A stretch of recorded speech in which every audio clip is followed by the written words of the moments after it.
You're listening to Protect It All, where Aaron Crow expands the conversation beyond just OT, delving into the interconnected worlds of IT and OT cybersecurity. Get ready for essential strategies and insights.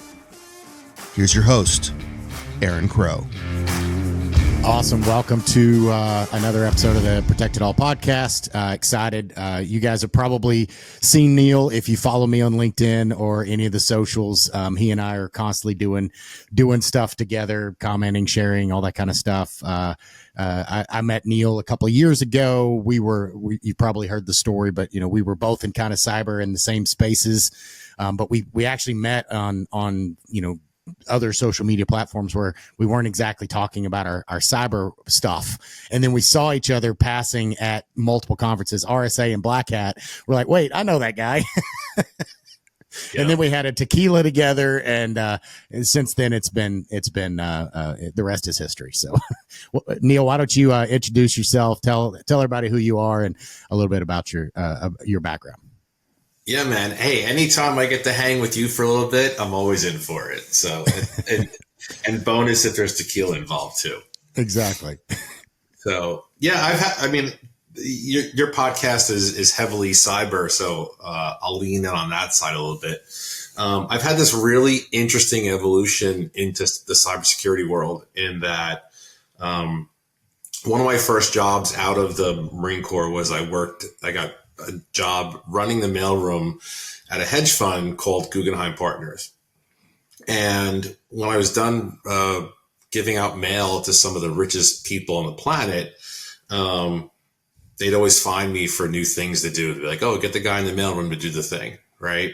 And so I was always doing inventory over technology stuff and making sure we had enough laptops and all that type of fun asset management stuff. Now, that's what that's called now.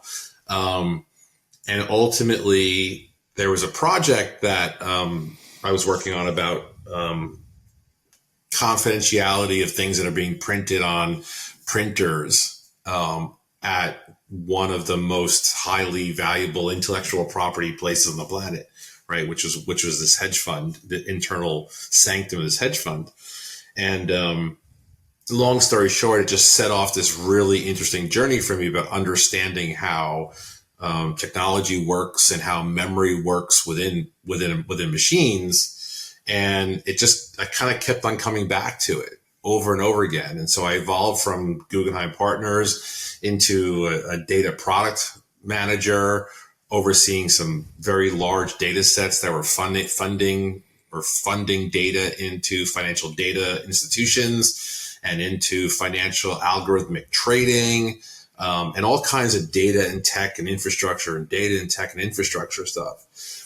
And then when I started my first company, which was a digital marketing agency, obviously had to learn more about how the internet worked and how SEO and Facebook ads and the algorithms were working and stuff like that. And when I started this business, I wanted to cater to businesses that were in this kind of this word is a terrible word now, but back then it was cutting edge, on the edge of new things. And back when I started this, cybersecurity was still this confusing thing, but was that everybody needed. And so when I built my digital marketing agency, we had a vertical dedicated to understanding all these different cybersecurity stories and where they fit into the infrastructure.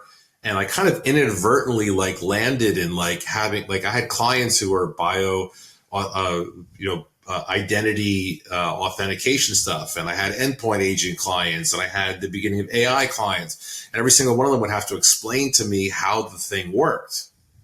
And then little by little, and this is, almost 10 years ago now, I started to really understand the complete holistic infrastructure of how things work, but not from a cyber perspective, not from a cybersecurity perspective, more from an infrastructure perspective, because I'd seen behind that. And then because I come from a military background, could easily understand defense in depth and layers of security and stuff like that, because that's what the theater of combat is doing all the time. And then one of my early mentors, right, just to shorten the story a little bit, was like, Neal, you're a really decent product person. But you're so good at telling the story of like how you get to the solution. You need to consider shifting into sales.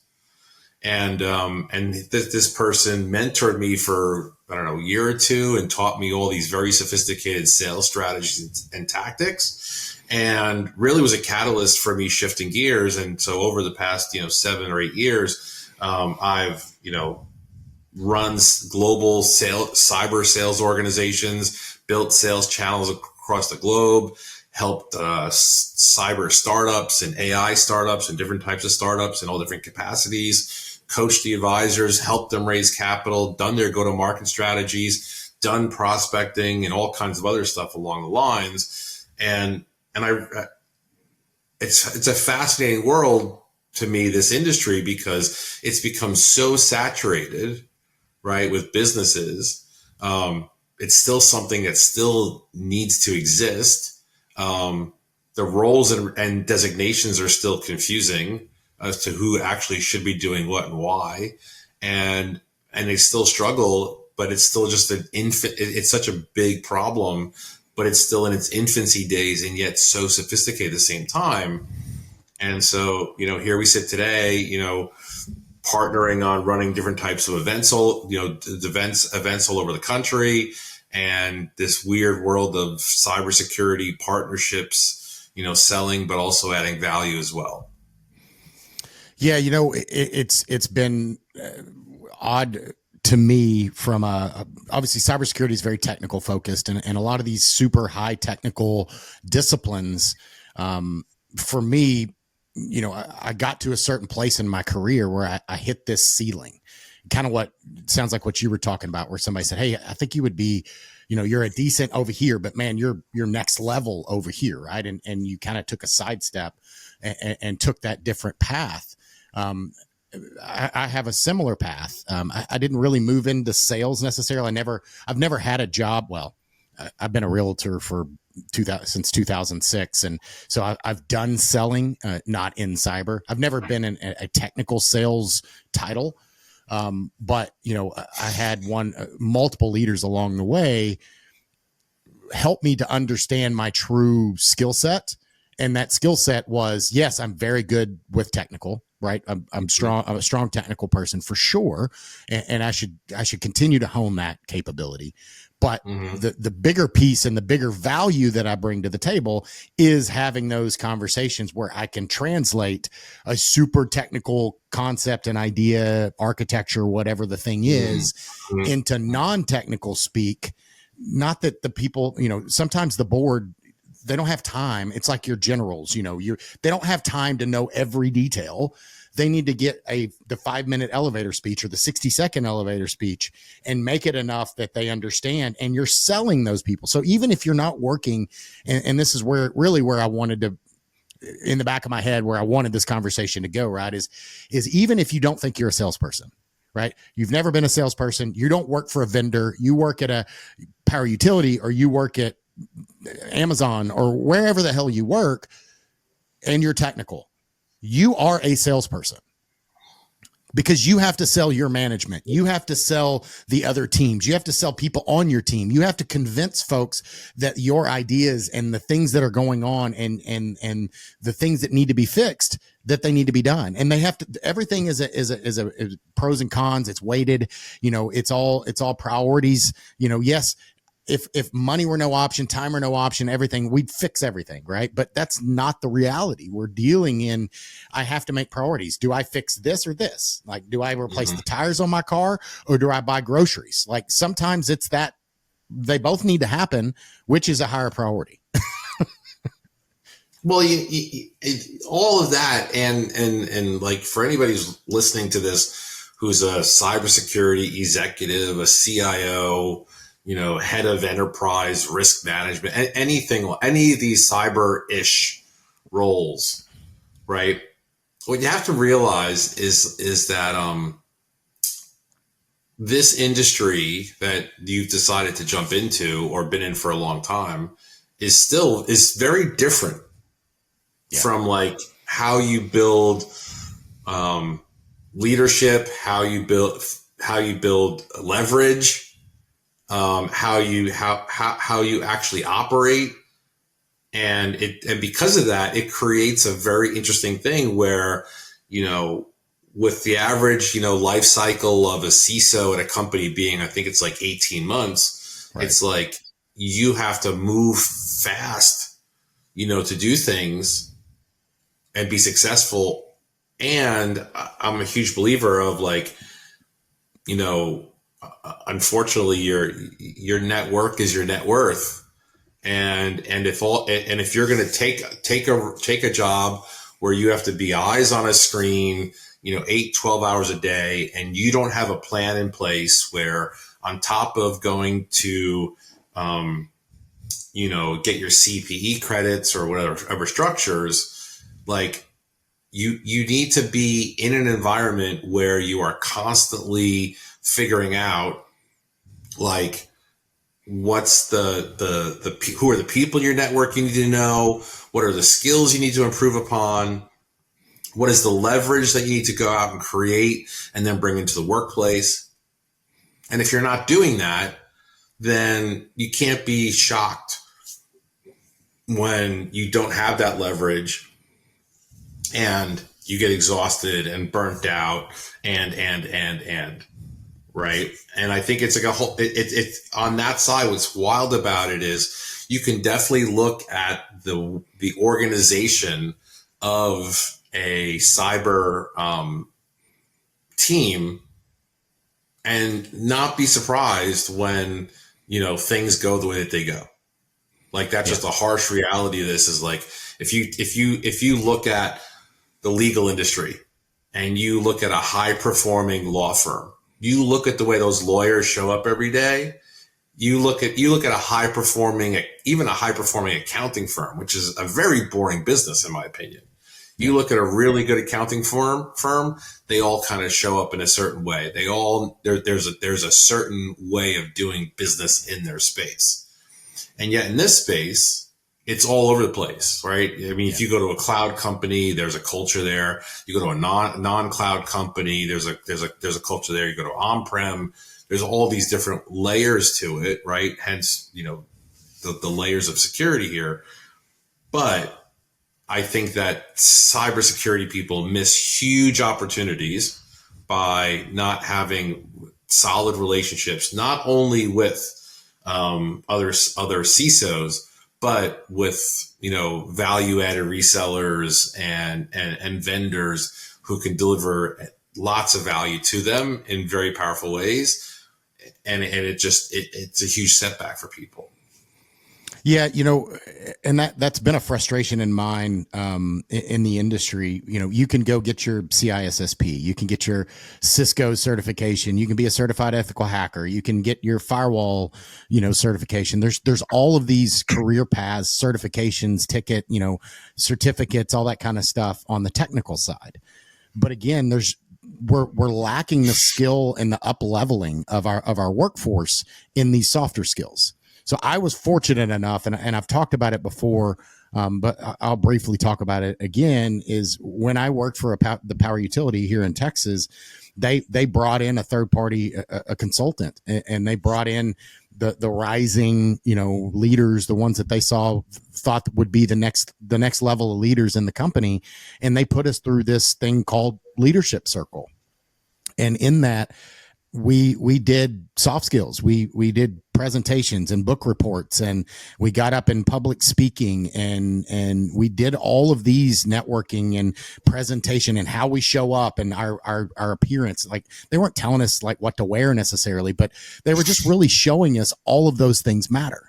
Right. So I did the first level, and then I graduated, and then they took the cream of the crop and moved into the second one. And I'm not touting my own horn or anything, but, I did 3 years of this. And at the time, it's funny because when I first started, I was complaining about it to my wife. Right. I hated it because I'm like, I've got a full-time job. I'm a technologist. I don't want any of this stuff. Like, I don't want to be doing book reports. Like, I don't have time for this crap. And now, dude, it's been the thing, the catalyst in my career that set it on a trajectory that I never would have gotten to if I hadn't learned those softer skills.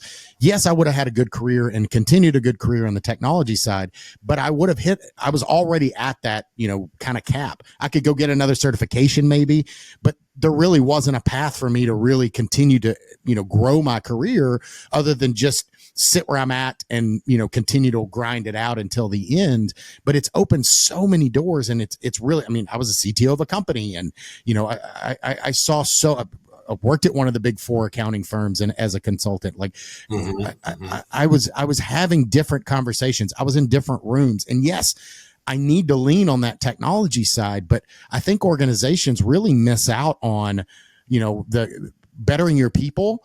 All of the technology people want the certifications. They want to go to the conference. They want to do all those things. And I'm not saying you shouldn't, but I think part of your learning platform and overall, growing your teams and to build high performing teams, you don't just want your technologists doing technology things. You need to teach those folks, even the ones that are, you keep in the basement and are, uncomfortable talking to people. You want those people to get better at talking to them. You don't just continue, oh yeah, well, Bob is not very good at talking to people, so we're going to keep him in the corner and not make him talk to anybody. Like, yeah, that works so that you don't lose him short term. But the better thing to do is to get him out of his comfort zone and help him. It doesn't mean he's going to be a salesperson or leading a presentation, but you don't want him to just stay there and be pigeonholed, because it's not best for him and it's not best for the organization and your team. Well, I would challenge you back on that in the context of, with all the AI things coming online, right, and kind of leveling up the playing field of this. Again, there are so many things because I work in other industries too, right? You've worked with other industries. Like, there are so many things that are part of the cyber space that just don't happen in other industries. And it's not even the risk. It's just about it's just the fact that those people don't necessarily exist.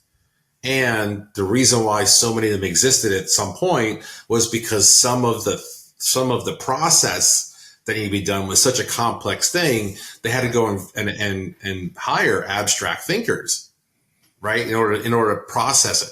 That time of needing the abstract thinker, is going to be minimalized as this world of AI kind of evolves, because I can get to the answer better, quicker, faster than I could last year. And, some of the other inconsistencies in the industry are, number one, the fact that you have a cyber leader who probably doesn't sign off on a budget. That's something we should talk about here in a minute, because I think it's important for vendors to listen to. Having so many authorities, so many groups involved in the conversations to get to a decision is a very challenging thing. And then because of the cap on CISOs how they make their pay, and because they're not well versed in a lot of business conversations, I think that they set up the industry for some challenges as well, because then they're giving poor information to the vendors or the investors, who are then spinning solutions out of that don't struggle or don't have a thing. That's why I'm so adamant about, like, the biggest challenge with hosting marketing events and just inviting people for free is, if you're going to invite me to your bourbon barbecue cigar thing, great. I love that. I like bourbon, I like cigars, and I like barbecue. But you're fitting the bill for me to attend the whole time. Right. You don't think that that's going to skew my answers to some things? Like, I want to be invited back to your thing again, like next time and every time. And that's going to skew drastically all the things. And then I've just been through, because I've been on both sides of this before, and the fact that the world of cybersecurity is meant to be built. I'll say it like this. Like, The world of cybersecurity for CISOs is meant to be built on the level of integrity that they have in the workplace. Until they talk to a vendor, then they lie. Now, we'll call me next week. We'll do a pilot. I'll have my people call your people, like whatever the thing is. But there's such a conflict of interest in the way that that whole system is built out. And on the vendor side, every time I talk to a vendor, a salesperson or a marketing person, they always say the most important piece of this whole thing is the relationship. And yet they say that the relationship is the most important, but the conflict on their end and the founder of that company's end is that all of their spend is not going into intentional events. It's going into digital marketing. It's going to thousands of emails. It's going into ad spend. It's going into automated LinkedIn messages, which are very expensive things to do. But if you do like 10,000 of them and you get 10 clients out of it, they'll pay for themselves, versus building really honest relationships with people to be like, yes, I know him. Yes, I know that person. And I actually know a little bit about his infrastructure, and your product or service won't work there because that's not how they operate. And it's interesting because it goes all the way up the chain to the investment world, where the the VCs will give information to, they give what I call Lemming information. And the Lemming information is this, is the CISO who went to the free bourbon barbecue cigar dinner met the VC guy. The VC guy goes, hey, would your company be interested in this product or service? And they go, of course we would be interested in that, because you just gave me bourbon, cigars, and barbecue. And the next thing you know, that VC then takes that information to 10 of his companies and then go after that company, because that company, and the whole thing just recycles itself into this big, noisy, conflictive thing that then the CISOs are going, I don't understand why I'm getting bombarded by all these people. And the vendors are going, I don't understand why the CISO's not picking up my phone. And it's just this big shit show. Yeah. Yeah. Well, and so obviously you led us right to where, why we do these things. And so we've done a few events. We have another one coming up in January. And it's different, right? It's a different style of event. The focus is different. The outcome is different.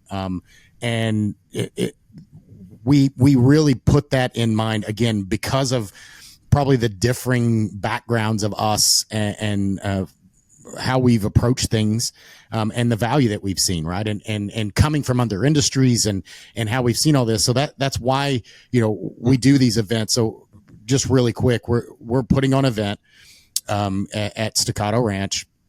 We're having a Thursday night is a cyber roundtable dinner, executive dinner, the night before. And then Friday is all day, hanging out, barbecue, bourbon, cigars, shooting, all the things. But the difference and kind of where we focus this is yes, we have sponsors, but it's not selling.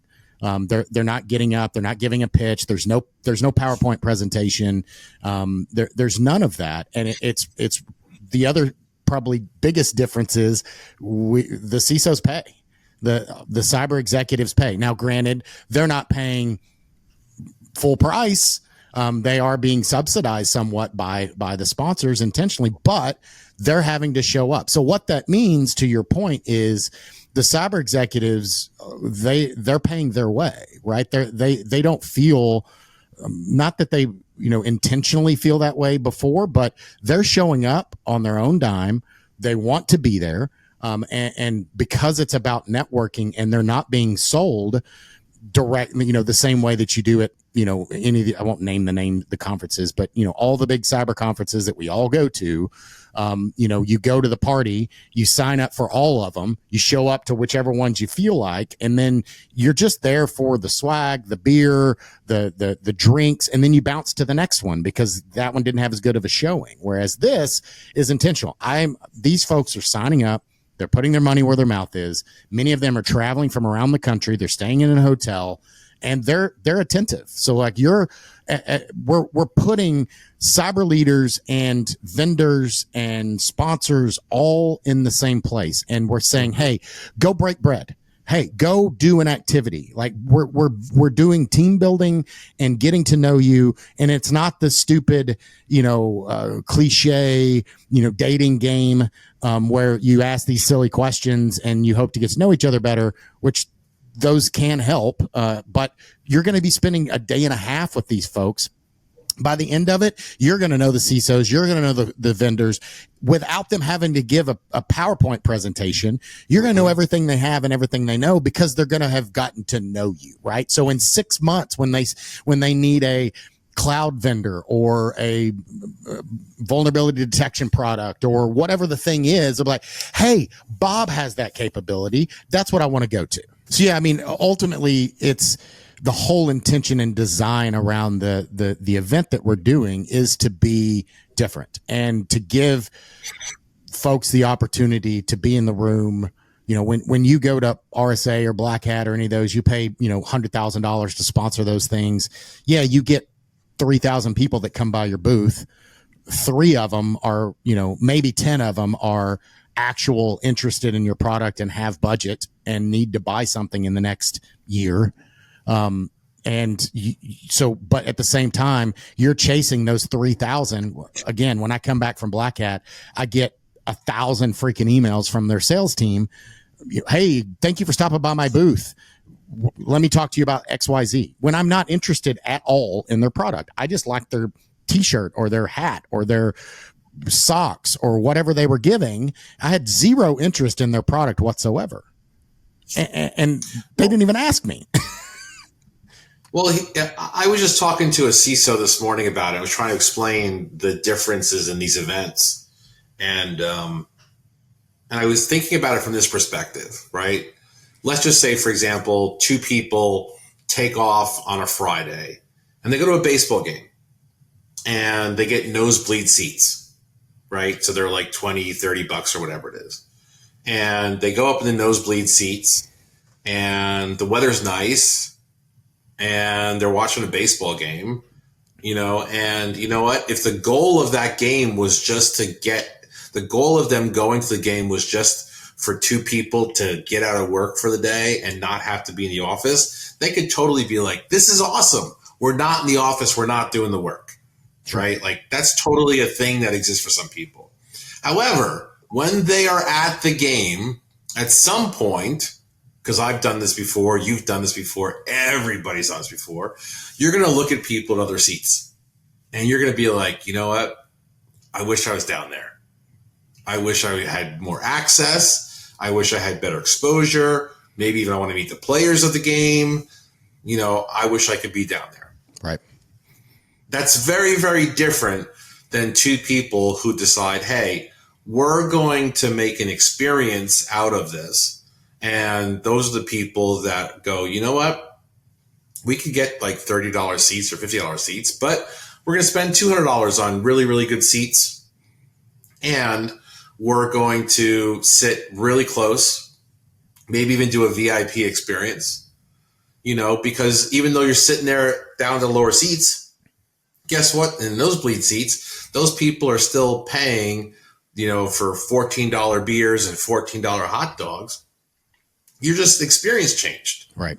And the reason why you're there is different. And you know what? The person who was in the nosebleed seats predominantly will probably not remember much of the experience in a couple of weeks because they're like, oh yeah, we went to a game, we sat there.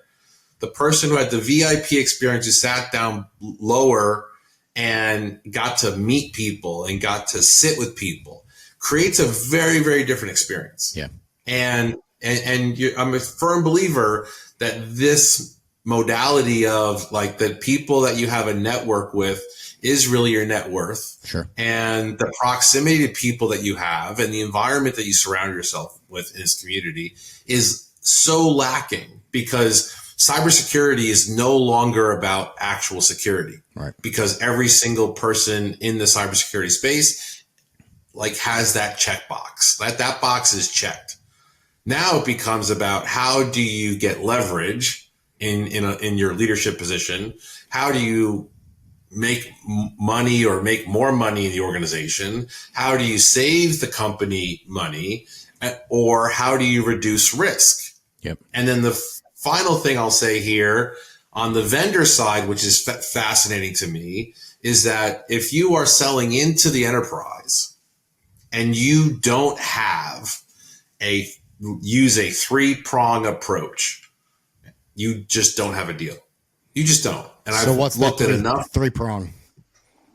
Yeah, I've looked at enough cybersecurity pipelines over the past couple of years and can poke holes in everybody's pipeline. And the 3-prong approach is this. Number one, you've got to understand the mission of the company. You've really got to understand the mission of the company, because depending on what stage of posture that they are in, it doesn't matter whether it's a cool logo or not. You will get nowhere unless you understand the mission of that company. Sure. Number two, you need to have a access to somebody who can sign the checks.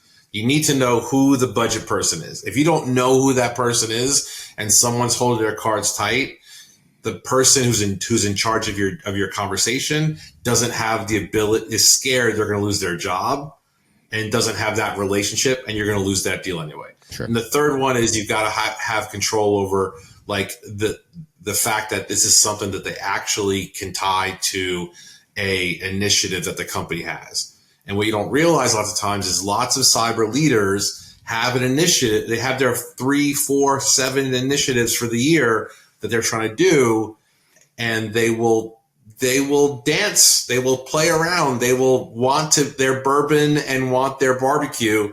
And so they will sometimes not tell people, unless you build a solid relationship with them, what initiatives they're working on in order for you to do so. Right. If you're not doing all 3 of those things, you do not have a deal. You should not be putting that on your leaderboard. Right.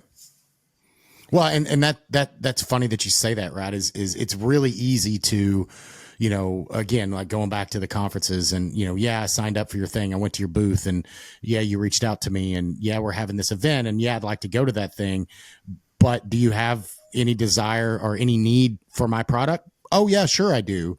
And they're not necessarily lying. They're just saying, yeah, but I don't have budget for it. So even if I would like it, and I think it's really cool and I think it would benefit us, I can't buy it because it's not one of my initiatives. And there's no way that's going to happen this year unless you're giving it to me for free. And even if the product is free, I still have to implement it. So it still costs me money, time, and effort. Mm-hmm. So none of that matters, right? So maybe we do a pilot, maybe we just talk and we spin wheels, and I'll waste a whole bunch of your time, right? So we talk about this a lot, but it's almost as valuable or maybe even more valuable to know I'm not interested, or I can't buy, or it's not your product is not a benefit to me in my organization in the next 18 months, right? That is, you're not spending time and cycles following. Like, you can still stay in contact with those people. It doesn't mean like you ghost them because they're not buying from you. That's not what I mean. But you also don't, that they're not on your leaderboard, right? They're not a real opportunity. You should keep that conversation and that networking side from a people perspective, but you're not putting them on your sales force to say, hey, this is an opportunity in 2025, because it's just not. And that's more valuable to you than chasing a whole bunch of leads and spinning a whole bunch of cycles. That's not going to go anywhere. Totally.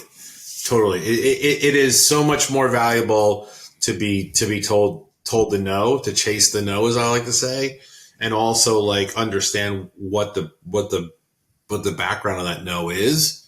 And, people are pretty transparent. Hey, I'll come to your event. But just so you know, I'm planning on leaving the organization in 3 months. People will say, hey, I'll come to your event, but I've got I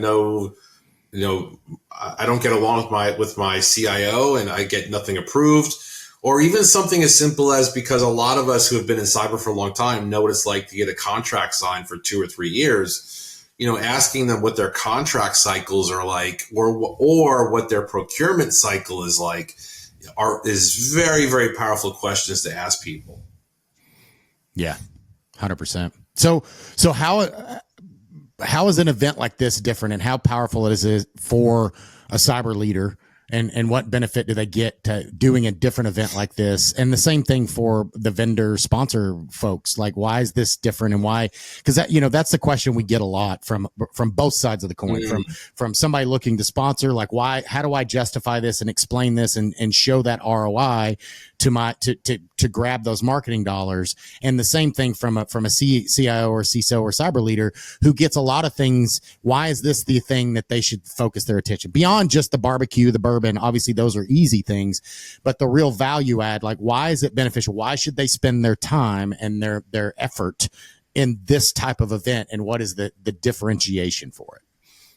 Yeah, a great question, Aaron, and a great way to kind of put a bow on it.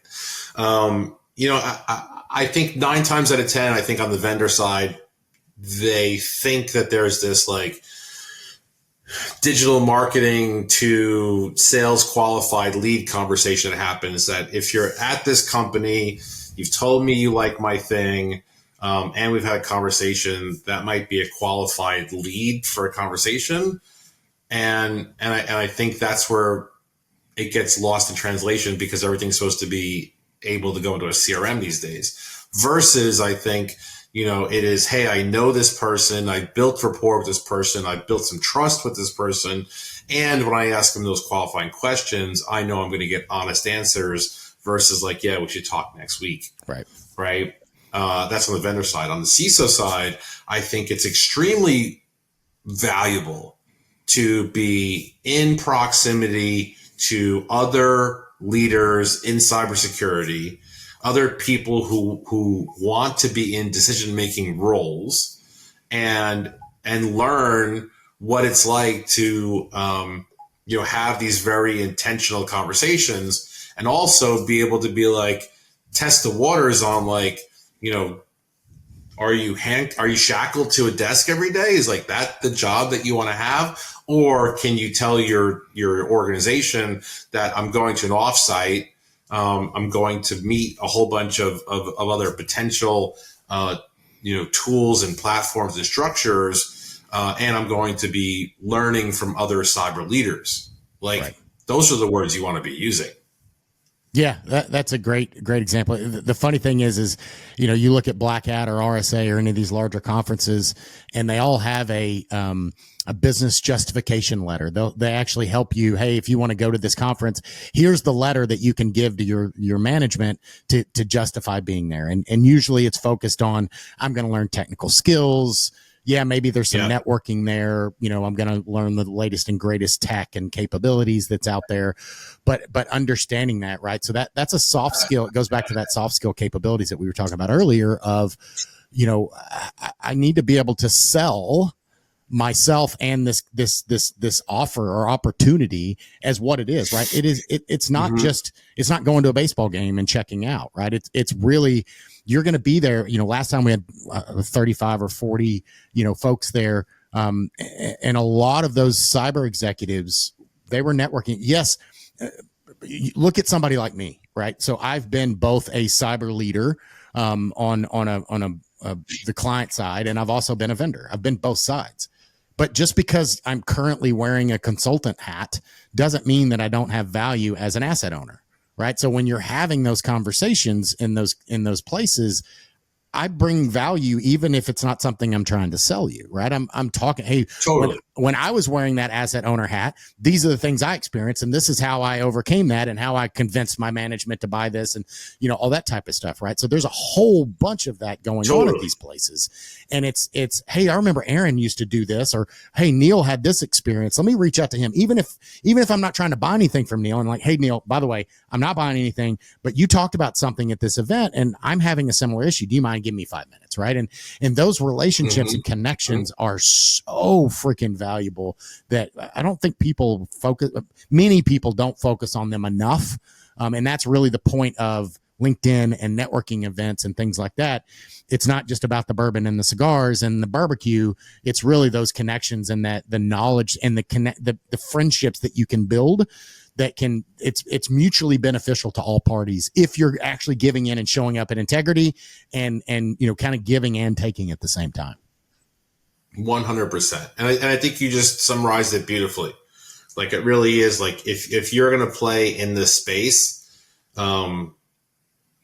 you should know all the pieces and know all the things, right? Like, and I know that might sound vague, but it really is like, it shouldn't be like, I need to stay here and build my own little castle, right? And then kind of plant anchors into it and then just be curmudgeonly here until something shifts. The cybersecurity industry as a whole is a fascinating, valuable opportunity, right? Whereas I said, in the accounting world and in the legal world, just for comparison, they may show up very differently. They also don't, in those industries, don't have the levels of growth and opportunity in their industries, because those industries are hundreds, if not thousands of years old. Right. And they still do things a certain way. And there's a certain org structure, and you got to become a partner and all those things.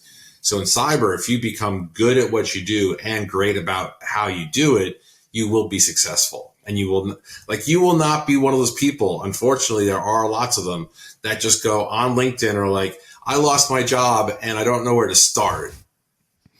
Yeah. Right. And meanwhile, I'm getting people almost weekly reaching out into my LinkedIn DMs of being like, hey, we're hiring. Do you know anybody? Hey, we're hiring. Do you know anybody? Now, I'm supposed to, in this weird thing of cybersecurity, to go find the person who's complaining that they can't find a job and then have them give me their resume and then be like, yeah, you should hire this guy because he complained about his job the entire time he was working there. And then when he got fired, and I should help. Right. And I love helping people, but you can't help people who do not want to help themselves first. Yeah, we see that a lot, and that's across industries. But as a person let's talk to those folks that are not necessarily cyber leaders, right? Maybe they're up and coming in their cyber career, their technology career, whatever. That's a way to do that next step, and really grow in your career, and working on those soft skills, working on knowing, building your personal brand, getting into events like this event that we're doing is, obviously focused on cyber leaders, but it's also why we have volunteer spots, right? That gives people the opportunity to be in the room and learn. So, that's kind of that next step there. So with that, let's wrap up, and, kind of, why don't you kick us off with, what's the event details? How many stuff do we have left? Like, just kind of the elevator pitch for the event that we have coming up, and why folks should be there. Yeah, let's do that. So the events are event is January 16th and 17th at Staccato Ranch, about 45 minutes north of Austin, Texas. On the 16th, we're getting together for a mastermind roundtable. It'll probably be a square table. At the Vineyard at Florence. I suggest you Google it. It is an exceptional location. You will find that everything that we offer to people is high-end, premium, and meant to be executed with a high level of standard. Yep. Then on Friday morning, we'll kick off around 8. Check-in is at 8 o'clock in the morning, and we'll kick off around 9. And we will have a full day at the 800-acre Staccato Ranch. They're actually shutting down the ranch for us for the day. Yeah. It's going to be amazing. So you can expect a high energy, high tactical, high adventuring, unforgettable experience with 50 decision makers in the facility or on the day. A handful of sponsors. We go with like a 5-to-1 ratio because we've seen that ratio kind of works really, really well. And you will get an amazing opportunity to network very intentionally, learn about some of the new cyber stuff that's coming down the market and some of the existing ones, some of their updates, and spend a full day coming out. You're going to come out of that day like, wow, when is the next one? Yeah. Which is something that people actively post about on LinkedIn oftentimes after they come to our events. So if you're interested in attending our event, reach out to either Aaron or myself. Shoot us a message, text us, email us. We're on all the channels, and we'd love to have you there. Yep, absolutely. Excited for this one. It's coming up soon. Got about a little over a month left, and we'll be there. But yeah, I mean, awesome food both nights, all day the next day during at Staccato. Cigars, bourbon, shooting out of helicopters, learning from tactical shooting from, professionals. This is a safe environment. Everything is high level, high class, high trained. So excited about it, and definitely reach out, and excited to be there, bro. Thanks for joining us on Protect It All, where we explore the crossroads of IT and OT cybersecurity. Remember to subscribe wherever you get your podcasts to stay ahead in this ever-evolving field. Until next time.